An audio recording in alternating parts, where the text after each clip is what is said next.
The man only took a glance at the sports car by the side of the road, and out of curiosity he asked the wealthy man 2 questions. What do you do and how do you do it?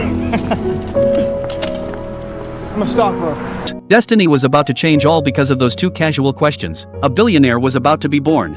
After returning home, Chris shared his desire to become a stockbroker with his wife, but she mocked him. We're already 2 months behind. Next week we'll owe 3 months.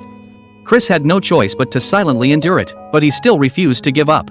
When he handed in his resume, he got no response. To get a chance to talk to the hiring manager, he lied, saying he needed a cab too, and that they were headed in the same direction. Once in the cab, Chris kept introducing himself, but the manager kept fiddling with his Rubik's Cube. The manager said no one could ever solve it. Chris said, "I'll have it done before we get there." He handed the cube to Chris, who quickly solved the first side. Even the taxi driver couldn't help but glance back in surprise. As soon as the taxi arrived at the station, Chris had finished the cube. The manager, amazed, took the cube from him. It was the first time he had really looked at Chris. Good job. Chris had just picked up his son from school when the landlord came and ordered him to leave for not paying rent. Chris begged the landlord for just 1 more week. Then his phone rang. It was the hiring manager inviting him for an interview. Just as Chris was painting the walls, the door was knocked again. 2 police officers stood outside. His car hadn't been registered for a while, so they took him to the station to pay a fine.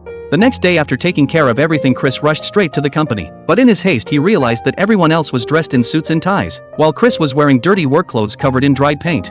As soon as he walked in, Chris went up to shake hands with the interviewer, but the man didn't even want to look at him. The HR manager was visibly uncomfortable. Fortunately, he passed the interview. Later, Chris learned that the company's interns didn't get paid for the first 6 months. They had hired 20 interns, but only 1 would make it to a permanent position. That meant taking a 5% chance over 6 months. Chris looked at his son, who was fast asleep. He moved them into a motel that cost half as much. You want something? Go get it. Period. He told his son. Those words weren't just for his son, they were more for himself.